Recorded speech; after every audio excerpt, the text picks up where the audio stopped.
Mafia जमींदोज। जिस तरह से सीएम योगी ने प्रयागराज में हुए उमेश पाल मर्डर केस पर कहा था कि माफिया को मिट्टी में मिला देंगे, सीएम योगी के बयान के बाद बाबा का बुलडोजर अपने मिशन पर लग गया है।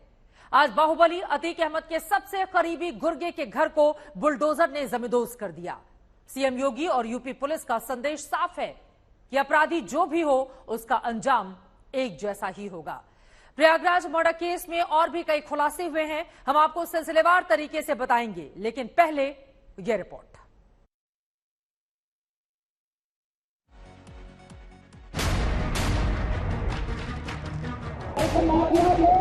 मिट्टी में मिला देंगे।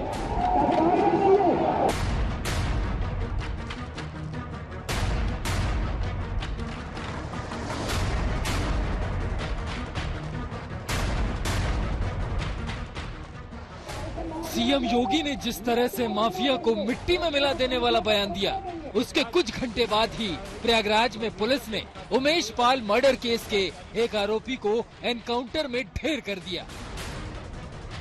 अब उसके बाद प्रयागराज में दूसरे आरोपी के घर पहुंचा बाबा का बुलडोजर अपने रंग में दिखा। इन 5 तस्वीरों के जरिए देखिए कैसे प्रयागराज में उमेश पाल की हत्या के 5वें दिन योगी सरकार का बुलडोजर एक्शन देखने को मिला। बाहुबली अतीक अहमद के गुर्गे खालिद जफर के घर को बुलडोजर ने तहस नहस कर डाला। सरकार और पुलिस ने बुलडोजर के जरिए साफ संदेश दे दिया कि अपराधी कोई भी हो उसका अंजाम एक जैसा ही होगा।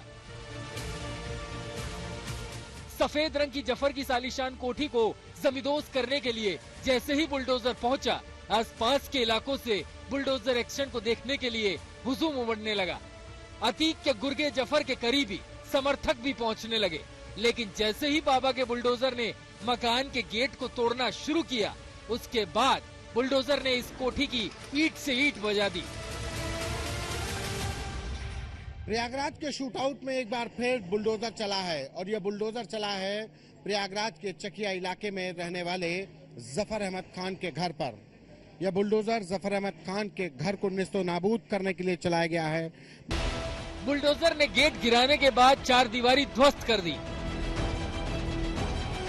पोर्च को तोड़ने के बाद घर की दीवारें तोड़ी गई। 200 वर्ग मीटर के इलाके में फैले इस आलीशान मकान को तोड़ने में कई घंटे लगे। पीडीए यानी प्रयागराज डेवलपमेंट अथॉरिटी ने बताया कि इस मकान का नक्शा पास नहीं कराया गया था। करेली के इस इलाके में अतीक अहमद और उसका परिवार सालों तक रहा है। अतीक के गुर्गे आसपास के इलाके में बड़ी संख्या में, इसीलिए पुलिस के जवान भारी संख्या में तैनात थे। अतीक अहमद का दाहिना हाथ माने जाने वाले खालिद जफर के घर को गिराने से पहले जब उसे खाली करवाया जा रहा था, तो यहाँ विदेशी राइफल भी मिली। इसके साथ एक तलवार भी पुलिस ने बरामद कर ली।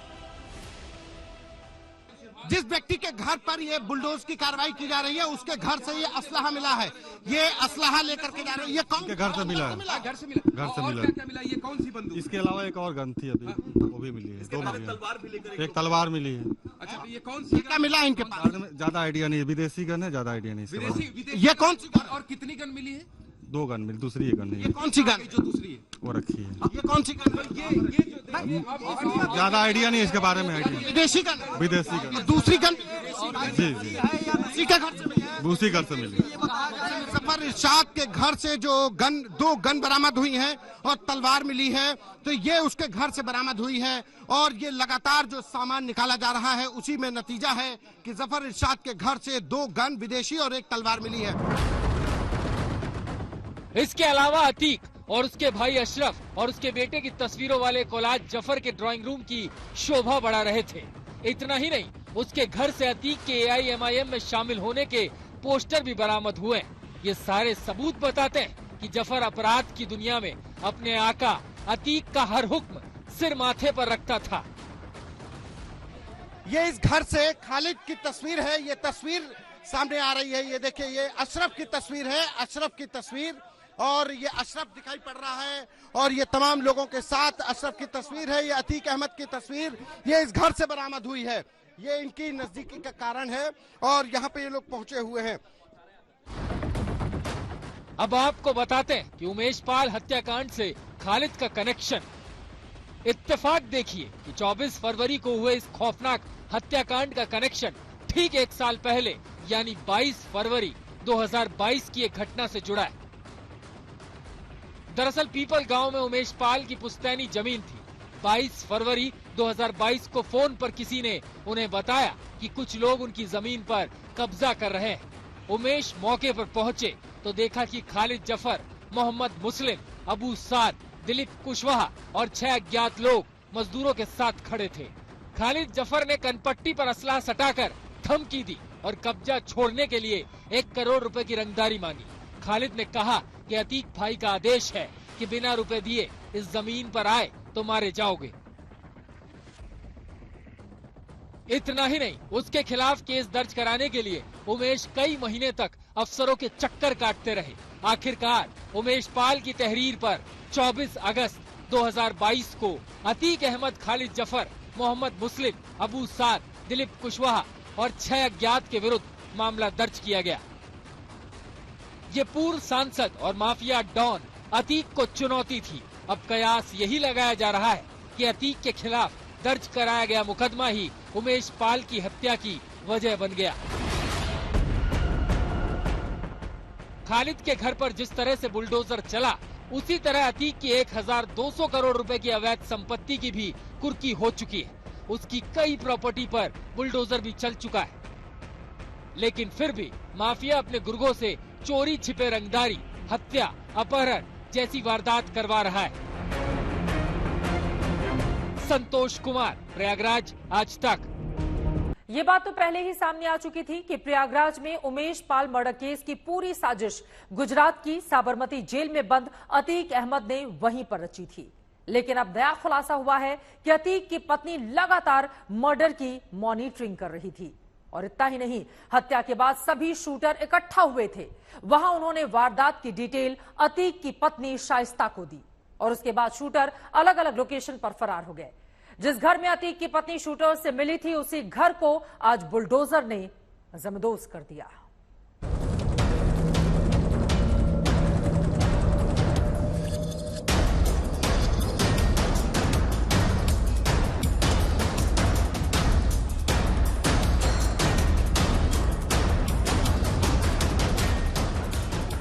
प्रयागराज में उमेश पाल मर्डर केस में पुलिस का ताबड़तोड़ एक्शन जारी है। पुलिस और एसटीएफ की टीमें कई शहरों में शूटर्स की तलाश में छापे मार रही है। देखिए, लखनऊ के महानगर इलाके में पुलिस ने छापा मारा तो अतीक अहमद का फ्लैट नंबर 202 बंद मिला। अतीक की 2 लग्जरी कार पुलिस ने जब्त कर ली। वहीं दूसरी छापेमारी ग्रेटर नोएडा के सेक्टर 36 की इस कोठी पर हुई, जहां अतीक के घर में केवल किराएदार मिले। पुलिस के आला अधिकारी भरोसा जता रहे कि उमेश पाल हत्याकांड के सारे आरोपी जल्द सलाखों के पीछे होंगे। शूटर्स की पड़ताल में यूपी पुलिस, एसटीएफ और एटीएफ की टीम यूपी से बिहार और बिहार से नेपाल तक पड़ताल कर रही है।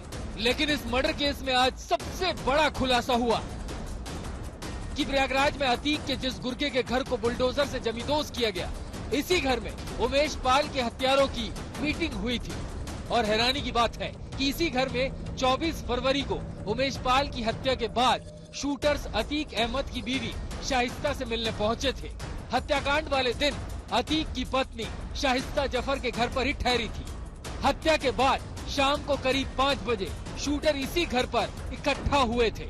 उन्होंने शाइस्ता को वारदात के बारे में डिटेल से बताया और फिर वहां से फरार हो गए।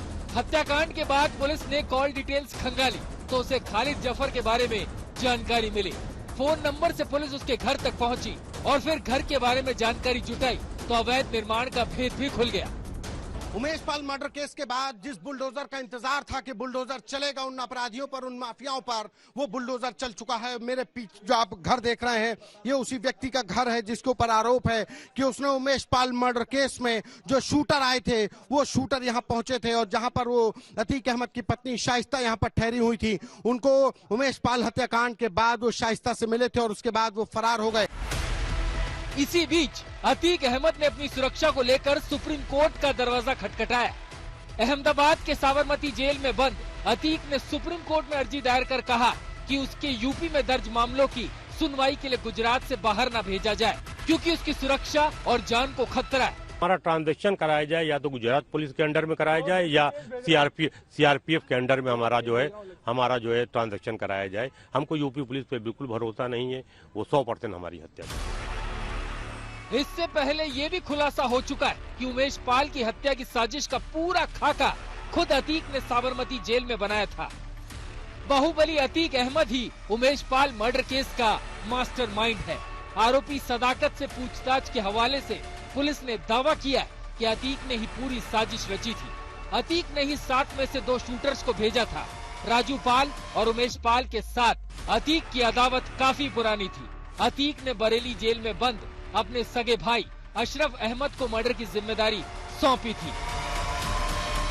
इसी जेल में बंद अतीक ने रची हत्या की साजिश। प्रयागराज में उमेश पाल की हत्या की साजिश इसी साबरमती सेंट्रल जेल में बंद अतीक अहमद ने रची, जो अहमदाबाद से 1220 किलोमीटर दूर प्रयागराज में रची गई। उसने 2 लोगों को इसका काम सौंपा, जो कि अतीक के भाई अशरफ को मिलने के लिए जेल में पहुंचे और पूरी तरीके से इस हत्या को अंजाम दिया। पुलिस आरोपियों के ठिकानों पर छापेमारी कर रही है। इधर पूरे मामले में सियासतदान जमकर बयानबाजी भी कर रहे हैं, जिससे बीजेपी और समाजवादी पार्टी में जुबानी जंग जारी है। प्रयागराज से संतोष शर्मा और लखनऊ से कुमार अभिषेक के साथ आज तक ब्यूरो।